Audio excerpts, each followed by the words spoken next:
Welcome back, folks. We're here with this episode of Unfinished Business Deep Dive. And this week, we are going to be talking about a little horror film since we are in the Halloween months of October. We're going to talk about a film from 2002 titled 28 Days Later. It is the story of a group of survivors from a infectious plague that has taken over England. It's a worldwide virus, but the movie is focused more in England. And we watch as they try to make their way through modern day England and the problems and situations they encounter. It is directed by Danny Boyle, and it stars Cillian Murphy in one of his first leading roles on the big screen. It also has Naomi Harris, Brendan Gleeson, and in a reunion from Danny Boyle's earlier film, Shallow Grave, Christopher Eccleston. Now, a little bit of trivia. Originally, this film was supposed to star Ewan McGregor, but after when they made The Beach, the Danny Boyle deciding to cast Leonardo DiCaprio as the lead, because of course he was hot at the time and it could guarantee funding. Him and Ewan McGregor kind of had a feud that didn't really get relieved until they decided to make Trainspotting 2. As obviously Ewan McGregor and Danny Boyle's relationship was sort of like Martin Scorsese and Robert De Niro. He was his muse as a leading man for a while.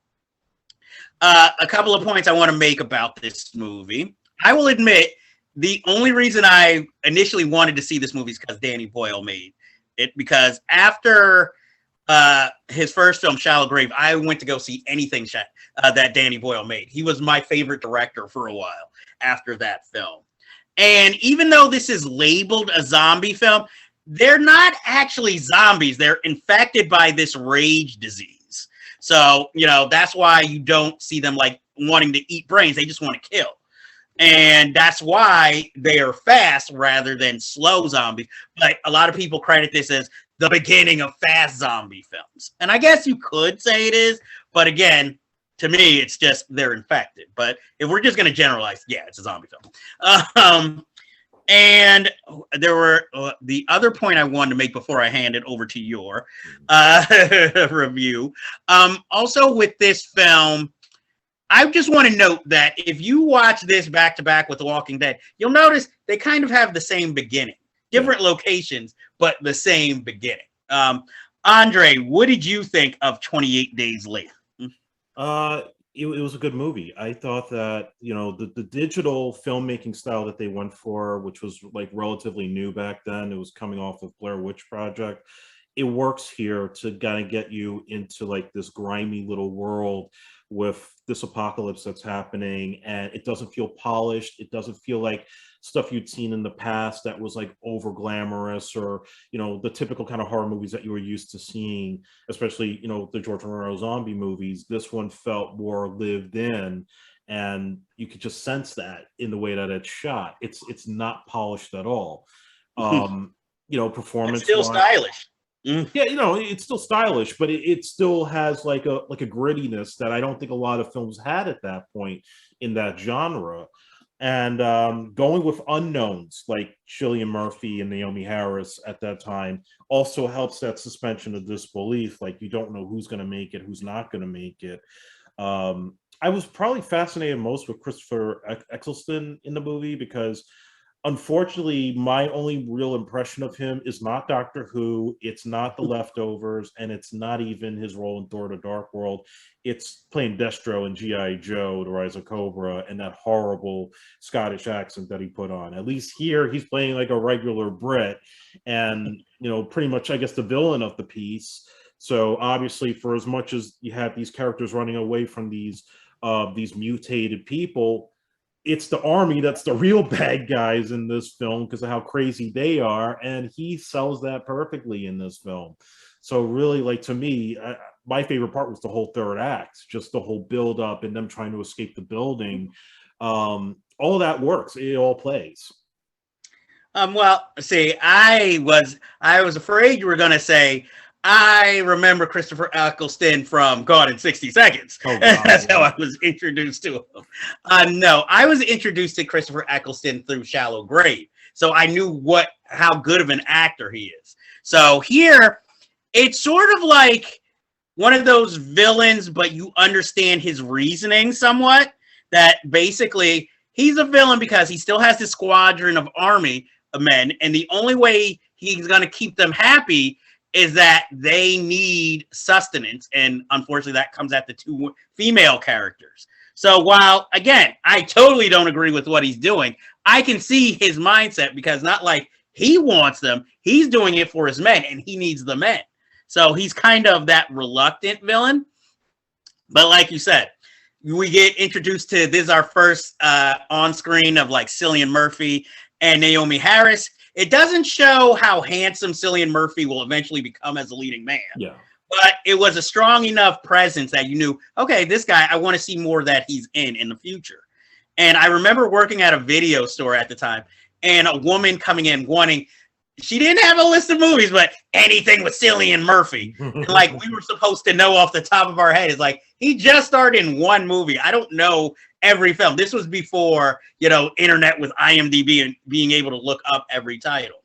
But I will say, strangely enough, or not strangely enough, but interestingly enough, Naomie Harris comes off stronger in this movie. Yeah. Because she's this badass, kick-ass hero from the beginning of the film who, even when somebody she thinks might have just gotten infected has been her partner throughout this film, she just slices and dices them like that. No second thought. And I was like, she is fucking badass.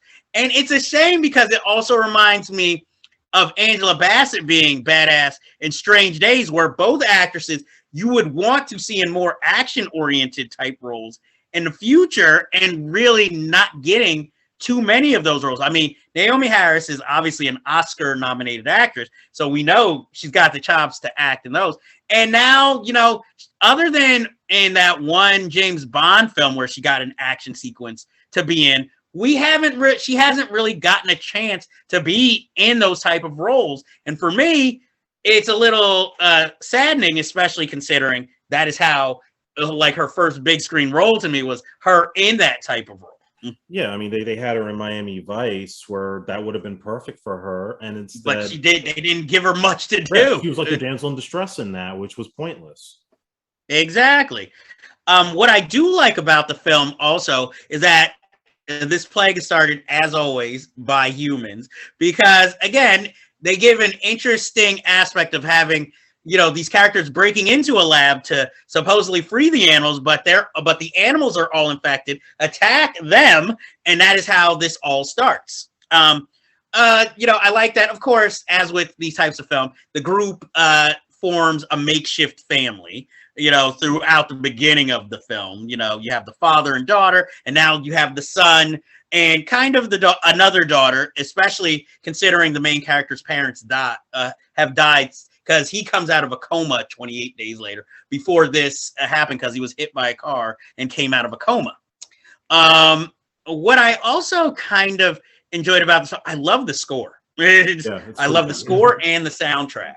This was I always would get Danny Boyle movie soundtracks. Obviously, Trainspotting was the big one, but I also got Shallow Grave. So I like to credit his movies with actually getting me into scored music from the soundtracks of these films, because you have the song that plays in the supermarket, which is actually the last happy moment in the film, where they're all shopping. And then you have really the scene where at the end, where they leave Cillian Murphy's character for dead, and he comes back to try and free the girls, and you have that slow dread, soundtrack that kind of builds up, and that is just a beautiful score. And it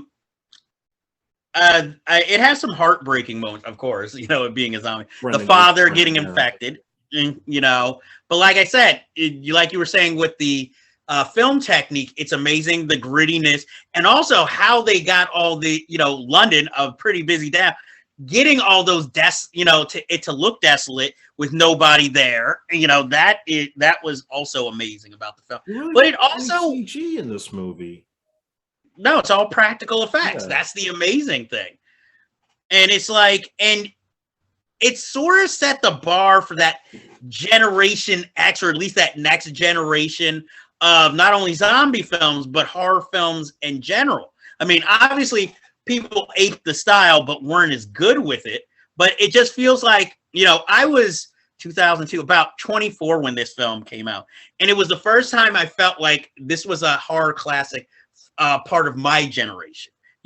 Like you have your Texas Chainsaw Massacre, you have your Night of the Living Dead, you have your Hellraisers, but this was the first one where I felt like I feel a kinship, like this came from someone around my age and that I can take ownership of as part of my generation. Right. So that is one of the reasons why I love this film, because I saw it in a theater, not opening night, but the Saturday midnight show that it first opened, and I was just like, I am fixed. At that point, Danny Boyle could do no wrong, because to me, it was like, he rewrote the horror genre. Mm-hmm. And, even Stephen King was a huge fan of it, that he brought out one showing and was giving away free tickets to anybody who was going to that theater for it. And so that shows you kind of how much of an impact this movie has, until you told me that he also really liked Malignant. Then it makes me question, like, okay, maybe he doesn't make always the best choices in modern horror films. Let's see, what else do I have in my notes? I know that shortly after this, the actress who plays Brendan Gleeson's daughter retired from acting, and so this is like probably her biggest credit. And this was also a bit of a comeback for Danny Boyle, because the previous year he had directed 2 British television movies, and this was coming after The Beach, because The Beach, while it was big budget, it made its money back, but it wasn't the hit that they were expecting. Yeah, it wasn't DiCaprio's comeback. Exactly. So it was sort of like, okay, he's not in director's jail, but it was also, I think he needed to make those other 2 movies to kind of get his confidence back in his filmmaking. And, obviously they must have, because not only did he make a comeback with a lower budgeted film, but one where he's like, you know what, I'm using, the modern tech, I'm not going to make this traditionally. So this experiment paid off for him. I mean, obviously, it's not the hit that, 28 Days, not 28 Days, the one with James Franco. Shit. Exactly. I like this movie. Was it 21 Days or something like that? Yeah, something about, well, you all know the film. I don't believe this. This is going to take a big hit on his hand off. Spoiler alert. Yeah, that one. You know what we're talking about. Something 30, was it 36 hours or something, or something hours? 36 hours, 32 hours. This is so embarrassing, y'all. But also, his Slumdog Millionaire was also another hit for him. So those back-to-backs are what put him up here. This one started the rising, because I believe after this, his next film was Millions. And was it Millions, or was it oh god, this is so embarrassing. You might want to cut this out. His space movie with Chris Evans. Oh, Sunshine. Yes, whichever came first. That was also kind of a bomb movie, and not in the eyes of critics and film fans.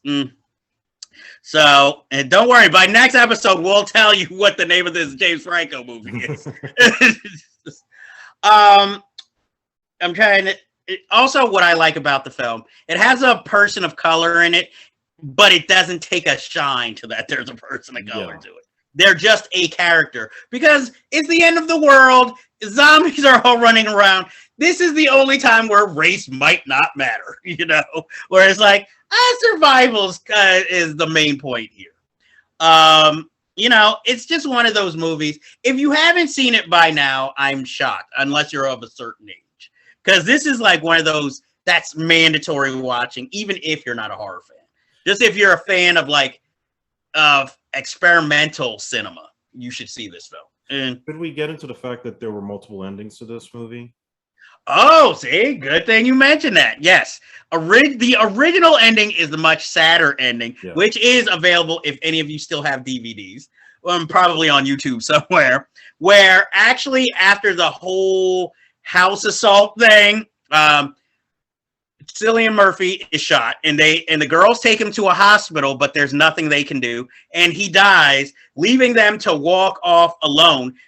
Two women alone in this world that obviously has gone mad, and it seems to be very rape happy.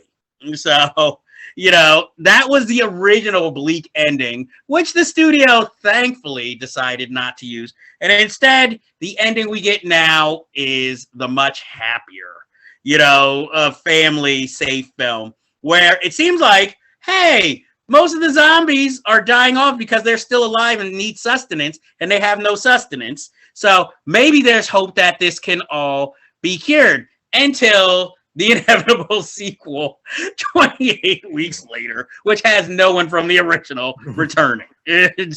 Which tells you, whoops, I guess we can keep it going. Yeah, no Danny Boyle directing either. It's not a horrible sequel. It's, again, one of those, did we really need it? No, but it's serviceable. I mean, if you want to watch. And Robert Carlyle from Trainspotting is in that movie as one of the main villains. So you still kind of get a Danny Boyle touch, but just not Danny Boyle quality. I'm trying to think. Is there any other things that we might have overlooked? Oh, how can we not talk about the third act of the movie, the house assault? Yeah. Where basically we're led to believe that he is infected in this rage, killing off all the soldiers rather graphically. Because, not only am I going to beat your skull in, I'm going to take out your eye. Which was, I was like, it's a bit much. But it then begs the question, who's really more horrible? These rage-induced monsters or these rape-inclined soldiers? And that's what I like about the movie, and I think that sequence is what made Christopher Nolan consider Cillian Murphy for Batman until he decided to go with Bale and cast him as Scarecrow instead. Well, I could see if you're really studying that scene, that him doing that, especially because, again, you're thinking he's rage-induced, but you're that whole thing, that adrenaline and determination of saving somebody and trying to partially get revenge is even mightier than the rage or any other human.